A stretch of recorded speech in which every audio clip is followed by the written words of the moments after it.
Ce programme vous est offert par Illico Cash.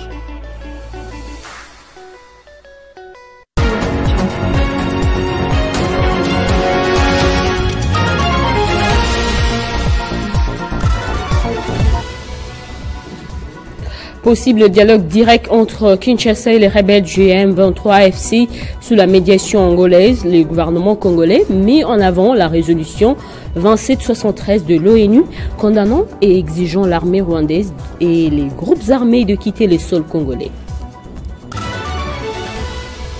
Exétés à 2025, les élèves des provinces du Nord et Sud Kivu risquent de perdre leur année scolaire. Suite à la guerre dans l'Est, un appel est lancé au gouvernement congolais afin de prendre des dispositions pour une session spéciale des examens préliminaires. Guerre en Ukraine, Kiev et Washington sont d'accord pour un cessez-le-feu de 30 jours avec la Russie. La position de la Russie est encore attendue. Madame, Messieurs, c'est l'heure du journal sur Télé 50. Bienvenue à tous. Le président de la République, Félix Tshisekedi, a échangé avec son homologue angolais, Joao Lourenço, hier à Luanda. À l'issue de la rencontre, la présidence angolaise a annoncé que Lourenço veut établir des contacts avec le mouvement rebelle soutenu par Kigali afin de discuter directement avec la délégation congolaise dans les prochains jours. La question d'un éventuel dialogue direct entre Kinshasa et l'M23 reste un sujet complexe et évolutif, marqué par des positions divergentes et des efforts de médiation internationale.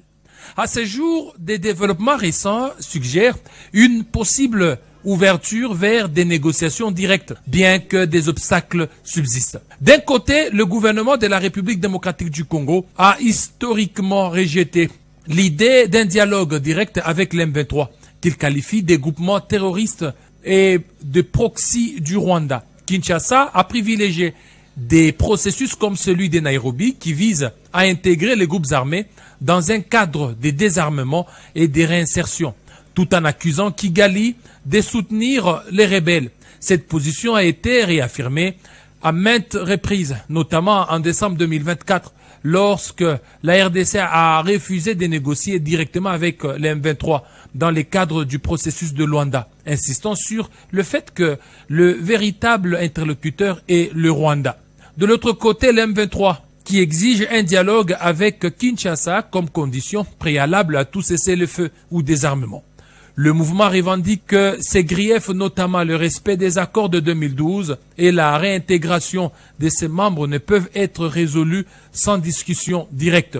Cette demande est soutenue par le Rwanda qui a fait du dialogue entre Kinshasa et l'M23 une condition pour relancer les efforts de paix, notamment dans le cadre du processus de Luanda. Récemment, des signes indiquant un possible tournant. Le 11 mars 2025, le président Félix Tshisekedi s'est entretenu avec Joao Lourenço, président angolais et médiateur désigné dans les conflits. Selon des sources angolaises, Luanda envisage de faciliter des contacts directs entre Kinshasa et l'M23 dans les prochains jours. Une initiative qui marquerait une évolution dans la médiation angolaise. La porte-parole de la présidence, Tina Salama, a déclaré que le gouvernement prend acte de cette annonce et attend de voir sa mise en œuvre, ce qui pourrait suggérer une certaine flexibilité, bien que prudente, de la part de Kinshasa. Par ailleurs, la fusion des processus de Nairobi et Luanda, décidée lors d'un sommet conjoint EAC-SADC à Dar es Salaam début mars 2025, officialisait l'idée de discussion directe avec des facilitateurs comme Uhuru Kenyatta, Olusegun Obasanjo, désignés pour accompagner ce dialogue. Cependant, plusieurs défis persistent. Kinshasa reste réticent à légitimer l'M23 par des négociations directes, craignant que cela n'affaiblisse sa position et ne renforce les revendications du groupe. La progression militaire du M23 qui contrôle des zones stratégiques comme Goma et Bukavu depuis février 2025, ajoute une pression sur le gouvernement congolais, mais renforce aussi sa défiance envers des pourparlers. De plus, les tensions diplomatiques avec le Rwanda compliquent toute avancée.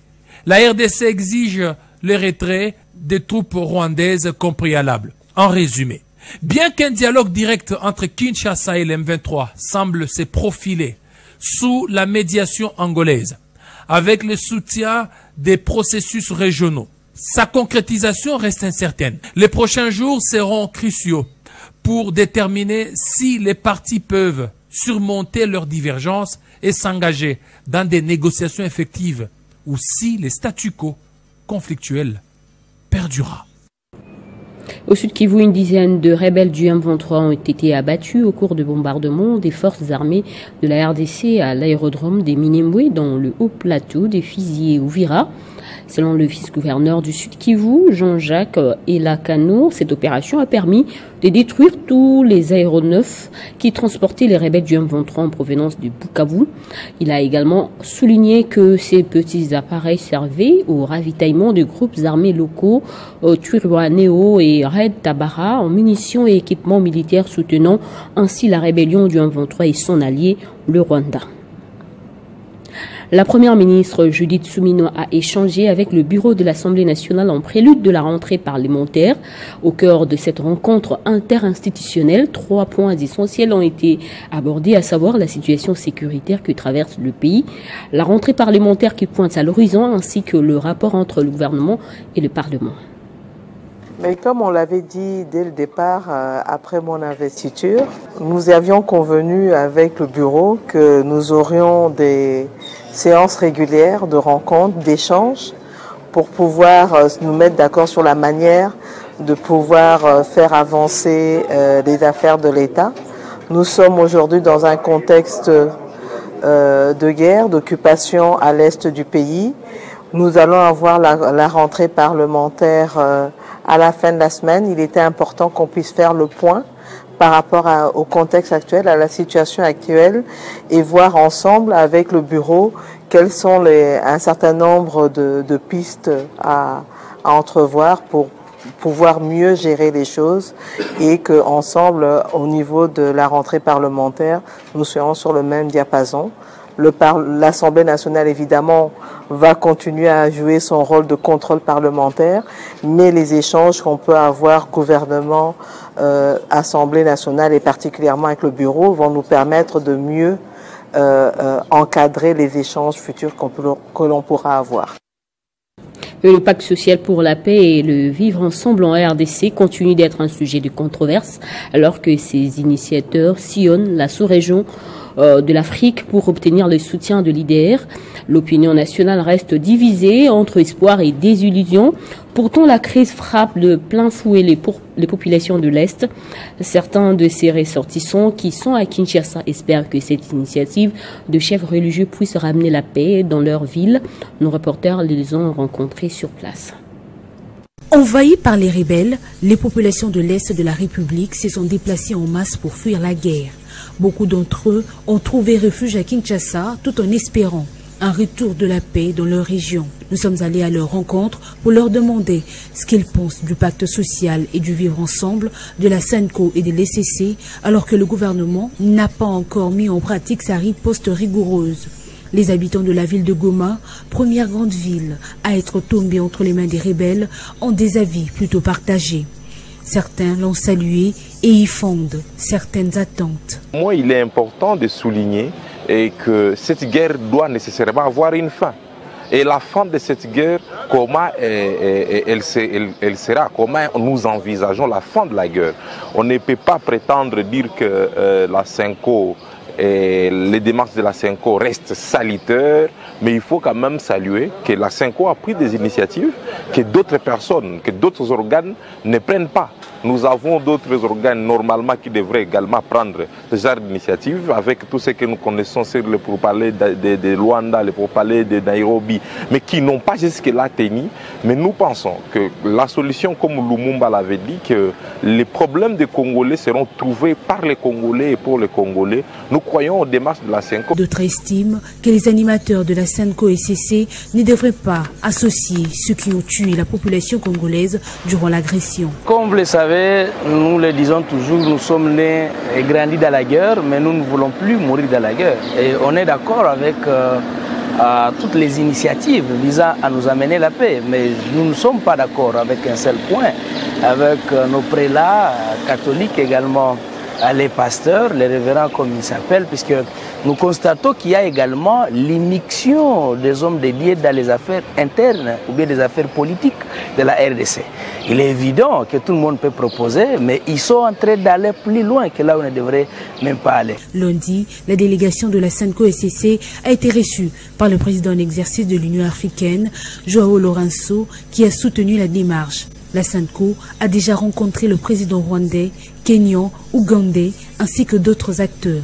Au pays, elle n'a presque plus de soutien et sa démarche risque de tomber à l'eau. Et puis à Kinshasa, 3 personnes ont été tuées et plusieurs autres blessées lors d'un braquage ciblant le shop TNT Service situé dans la commune de Selimbao.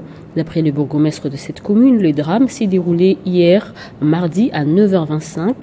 9 bandits armés opérant sur des motos ont fait irruption dans ce shop spécialisé en services financiers emportant une somme d'argent.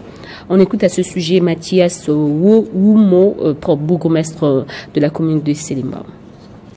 Il y a sur l'avenue 24 novembre, croisement Panzo, un shop TNT de transfert de monnaie qui a été attaqué. Et juste sur l'avenue 24 novembre, du côté marché Selimbao appelé communément Selimbao. Mais c'est du côté Boum. Quand il sortait, quand il commençait à tirer, c'est maintenant, il tirait du côté Selimbao. C'est pourquoi les gens qui étaient sur la moto ont reçu des balles, ils ont tombé sur place et ils ont décédé sur place. L'autre, on l'a acheminé vers l'hôpital du Kakokolo et il a rendu l'âme à coup de route. Mais jusqu'à présent, les identités ne sont pas encore révélées parce qu'il n'y a pas de pièces d'identité. On a essayé, après avoir fait le rapport auprès des autorités, auprès du ministre de l'Intérieur et le gouverneur, avec l'auditeur militaire des garnisons du Tassan Galem, nous attendons maintenant les instructions pour que nous puissions lever le corps. Mais on a quand même commencé à appeler ou à publier certaines photos pour que leurs familles peuvent les reconnaître facilement en attendant que le ministère public puisse donner les orientations pour le lever du corps.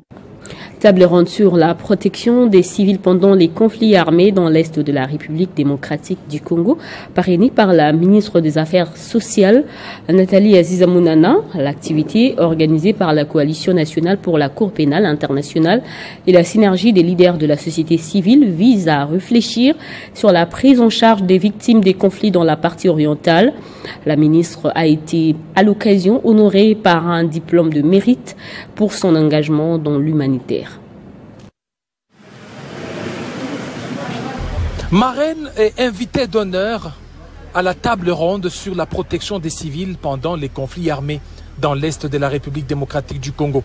Nathalie Aziza Mounana, ministre des Affaires sociales, Action humanitaire et Solidarité nationale, a pris part à la table ronde qui est organisée par la Coalition nationale pour la CPI et la synergie des leaders de la société civile. Au cours de la table ronde, les panélistes ont abordé différentes thématiques: catastrophes humanitaires et crimes internationaux dans l'Est, situation des défenseurs, des acteurs de la société civile dans l'Est de la République démocratique du Congo, normes internationales sur la protection des civils en temps de conflits armés et la lutte contre l'impunité des crimes internationaux dans l'Est. Ça n'est suivi des échanges et recommandations, adoption des résolutions et déclarations finales. Les réseaux internationaux d'accompagnement des victimes d'atrocités, composés de plus de 2000 organisations non gouvernementales et institutions scientifiques du monde entier, ont octroyé les diplômes d'honneur à Nathalie Aziza Mounana pour son engagement dans l'humanitaire et son modèle de leadership maternel à promouvoir les droits fondamentaux des vulnérables et victimes des conflits armés. Diplôme d'honneur à la nominée Madame Excellence Nathalie Aziza Mounana.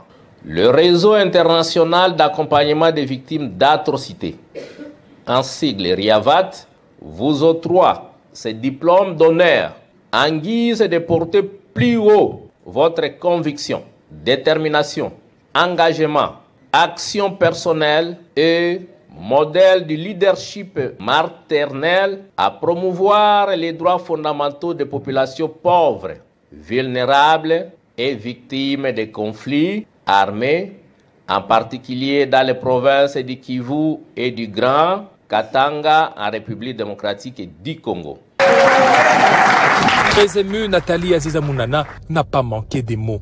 Ensemble pour l'intégrité territoriale et la paix durable. Et c'est par ces slogans que s'est clôturée la première table ronde sous la protection des civils pendant les conflits armés dans l'Est de la République démocratique du Congo. En mission officielle dans l'espace Katanga, une délégation des députés nationaux a été reçue en audience par la gouverneure de la province du Lualaba. Ces élus du peuple ont félicité Fifi Masuka Saini pour son engagement dans la matérialisation de la vision du chef de l'État, Félix Tshisekedi. En découdre avec l'agression rwandaise, c'est le mot d'ordre du président de la République, Félix Antoine Tshisekedi Tshilombo, qui a invité les personnalités politiques à descendre dans tous les coins du pays pour mobiliser la population. Voilà qui a justifié la mission d'une délégation des députés nationaux dans la province du Lualaba, conduite par la questeure de l'Assemblée nationale, Chimène Polipoli. Aussitôt arrivée, la délégation a été reçue en audience par la gouverneure de province. Après échange, la gouverneure Masuka a conduit ses hôtes sur un échantillon des chantiers initiés par l'exécutif provincial conformément à la volonté politique du chef de l'État. Il s'agit de la salle village de congrès, la salle de spectacle et le nouveau gouvernorat. Des ouvrages d'envergure qui font la beauté et honorent la province du Lualaba. Tous n'ont pas caché leur admiration de voir la vision du président Tshisekedi se concrétiser dans toute sa splendeur par Marie-Thérèse Masuka Saini. Nous nous rendons compte qu'effectivement, il y a un grand travail qui est en train d'être fait ici, ce qui montre à suffisance que sous l'impulsion du chef de l'État, Pierre Soumey a conscientisé les jeunes Lualabais à prendre leurs responsabilités patriotiques devant la nation en s'enrôlant en grand nombre au sein des forces armées de la RDC. Je lance un appel de conscientisation auprès de nos concitoyens, nos compatriotes, surtout ceux de cette province de Lualaba, à pouvoir intégrer les rangs de l'armée. L'armée congolaise est une armée forte, une armée qui a fait ses preuves, n'est-ce pas, même pendant la période de la Seconde Guerre mondiale. Il faut ici noter que cette armée a eu à se battre pour sauver des nations. La chef de l'exécutif provincial a réussi déjà à convaincre plusieurs centaines de jeunes, filles et garçons, dont les membres de sa famille biologique, dans cette noble cause. Elle continue à lancer cet appel aux autres à suivre l'exemple. Et puis, les députés nationaux Patrick Matata appellent la population de Kisangani à soutenir l'armée nationale en cette période de crise que traverse le pays. Message lancé lors d'un meeting populaire organisé sur place au chef-lieu de la province de Tchopo. Prenant part active au méga meeting organisé à Kisangani par le vice-premier ministre, ministre de la fonction publique Jean-Pierre Liaou, sensibilisant la population à intégrer l'armée nationale pour faire face à l'agression rwandaise, le député national Patrick Matata Makalamba a à cette occasion lancé un appel à toute la population tchopolaise à maintenir la cohésion nationale. Occasion également pour cet élu du parti présidentiel UDPS d'appeler toute sa base à dire non au plan de balkanisation mis en place par le Rwanda et ses supplétifs du M23. Juste après ce meeting, le député national Patrick Matata Makalamba confère avec la presse pour fixer l'opinion sur la situation de l'heure.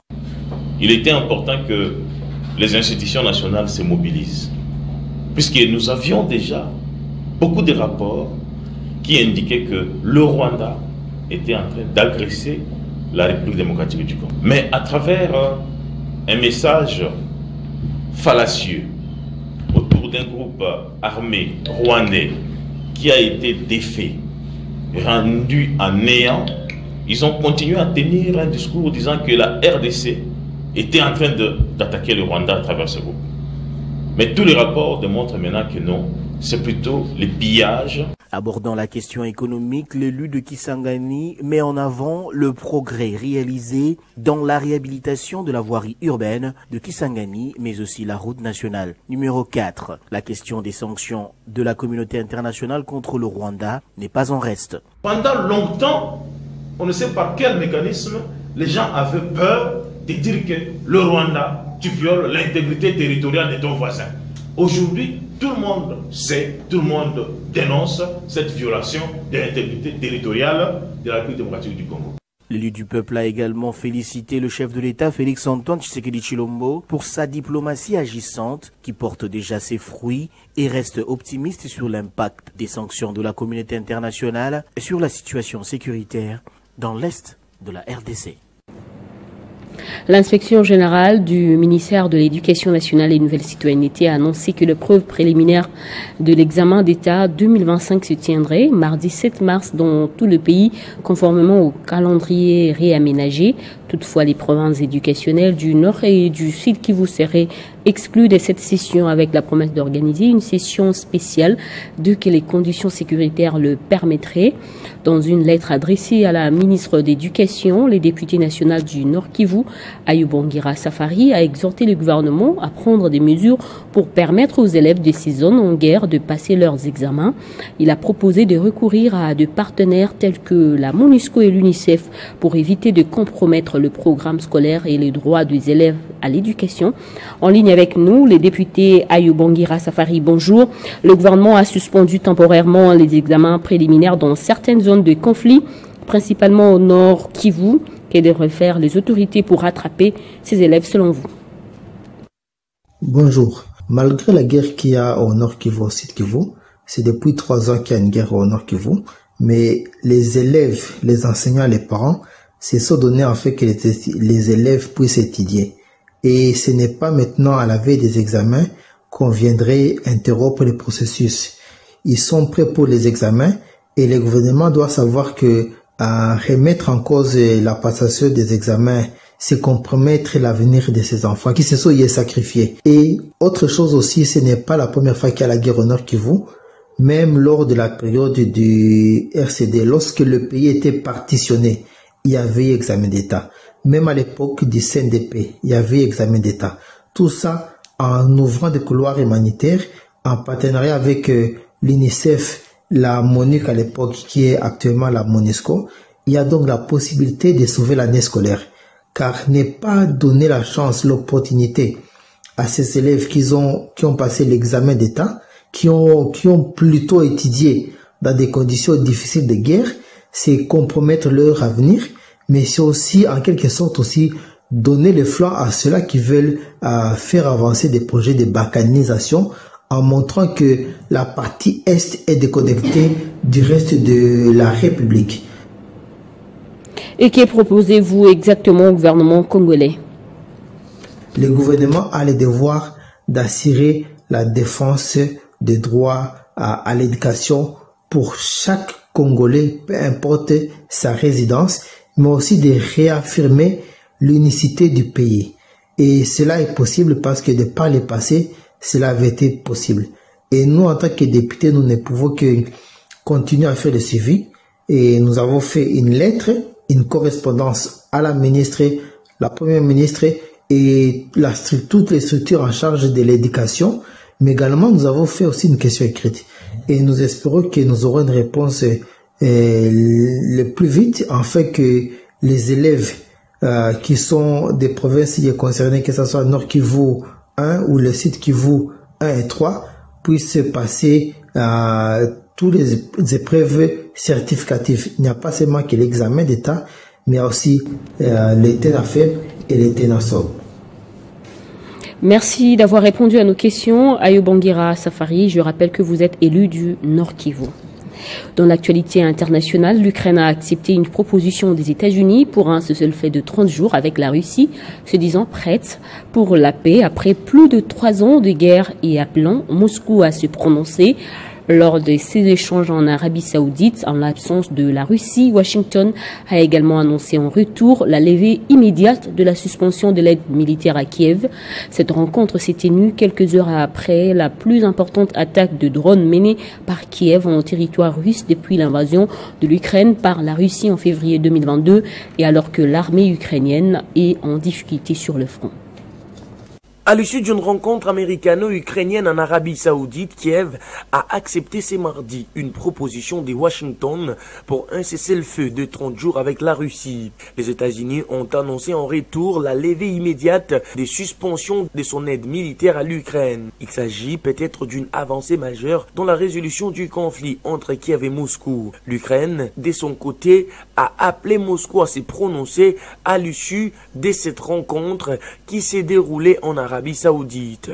Cette rencontre s'est tenue quelques heures après la plus importante attaque de drones menée par Kiev en territoire russe depuis l'invasion de l'Ukraine par la Russie en février 2022 et alors que l'armée ukrainienne est en difficulté sur les fronts. Une proposition que les Ukrainiens ont acceptée qui est de commencer un cessez-le-feu et des négociations immédiates, a déclaré le secrétaire américain Marco Rubio. Après environ 9 heures de discussions à Jeddah, les projets seraient transmis à la Russie. La balle est désormais dans les camps russes. Les Ukrainiens sont arrivés à cette réunion avec un projet et des trêves dans les airs et en mer acceptés. Cette proposition d'un cessez-le-feu de 30 jours, les États-Unis doivent à présent convaincre la Russie de l'accepter. L'Ukraine s'est dit prête pour la paix. La Russie doit montrer si elle est également prête à mettre fin à la guerre ou à la poursuivre, a indiqué Volodymyr Zelensky. Mais à Washington, le président américain Donald Trump a déclaré dans la soirée qu'il allait parler avec son homologue russe Vladimir Poutine, sans doute cette semaine, afin que cette trêve soit effective. Place au rappel des titres. Probable dialogue direct entre Kinshasa et les rebelles du M23 AFC sous la médiation angolaise. Le gouvernement congolais met en avant la résolution 2773 de l'ONU condamnant et exigeant l'armée rwandaise et les groupes armés de quitter les sols congolais. Exeta 2025, les élèves des provinces du Nord et Sud Kivu risquent de perdre leur année scolaire suite à la guerre dans l'Est. Un appel a été lancé au gouvernement afin de prendre des dispositions pour une session spéciale des examens préliminaires afin de ne pas compromettre le droit à l'éducation aux élèves.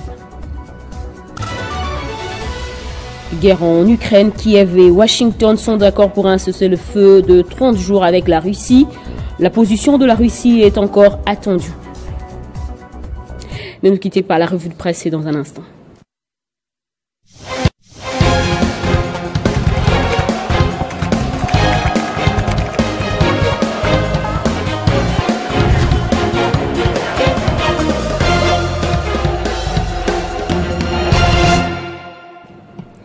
Nathan Diamoté nous rejoint pour la lecture transversale de journaux. Bonjour Nathan. Bonjour Bédrine.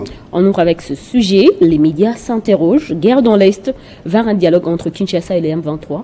Eh bien Bédrine, ces sujets est largement commenté par plusieurs journaux parus ce mercredi. On ouvre le bal avec le média en ligne Wise.cd et qui titre à sa une « Guerre en République démocratique du Congo, l'Angola ouvre la brèche du dialogue entre le gouvernement congolais et le M23 ». Bédrine, ce portail rapporte que le président de la République, Félix Tshisekedi, s'est rendu à Luanda hier mardi pour rencontrer son homologue angolais, João Lourenço, avec qui il a échangé autour de la situation sécuritaire qui prévaut dans la partie est de la RDC, marquée par des affrontements entre les FARDC et le M23 FC en soutien de l'armée rwandaise. Pour sa part, Congo Nouveau note dans ses pages intérieures qu'à l'issue de ce bref séjour à Luanda du président de la République, Félix Tshisekedi, l'Angola annonce des négociations directes entre le gouvernement congolais et les rebelles du M23. Ce journal rappelle en même temps, Bédrine,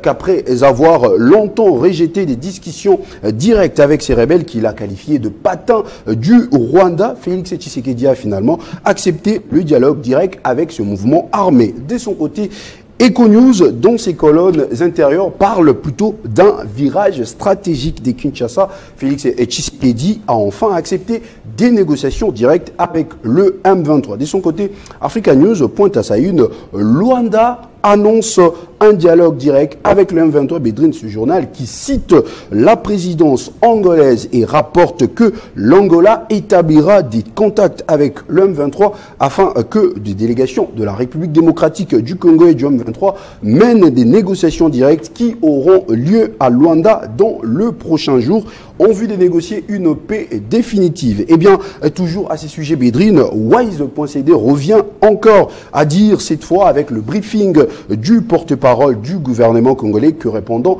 à la question d'un journaliste sur ces sujets qui défraient la chronique en République démocratique du Congo. Le porte-parole du gouvernement congolais a évoqué la résolution 2773 qui explique les contextes de ces sujets auxquels João Lourenço, médiateur au conflit, a une responsabilité. Ces médias mettent en exergue le propos de Patrick Mouyaya, je cite, « Le président angolais a une responsabilité dans les cadres de la résolution 2773. Il a invité le président de la République pour lui faire part de l'initiative qu'il a prise. Il faudra donc attendre dans le prochain jour les précisions qui pourront être faites sur comment cette initiative devrait se faire. » Fin de citation. Et on va terminer avec ce sujet, conflit russo-ukrainien, un cessez-le-feu de 30 jours approuvé entre les Ukrainiens et les Américains.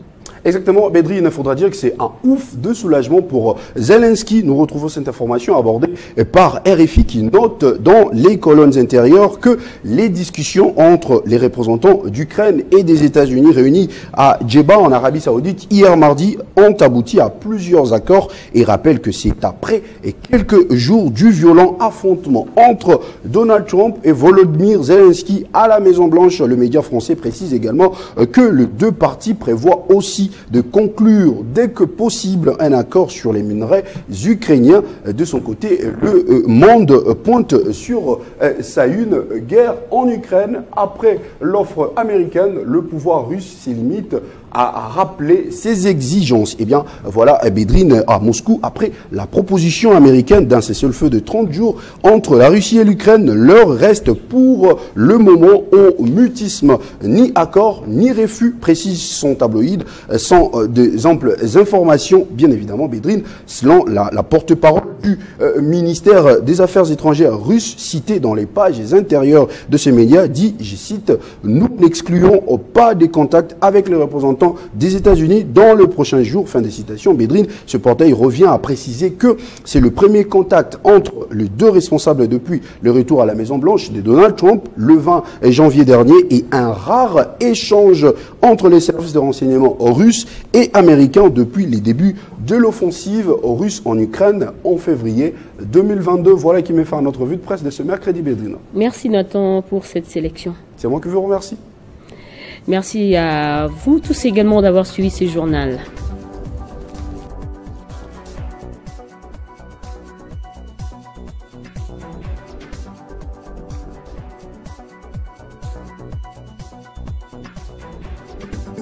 Retrouvez toute l'actualité en continu sur www.tele50.cd. Ce programme vous a été offert par Illico Cash.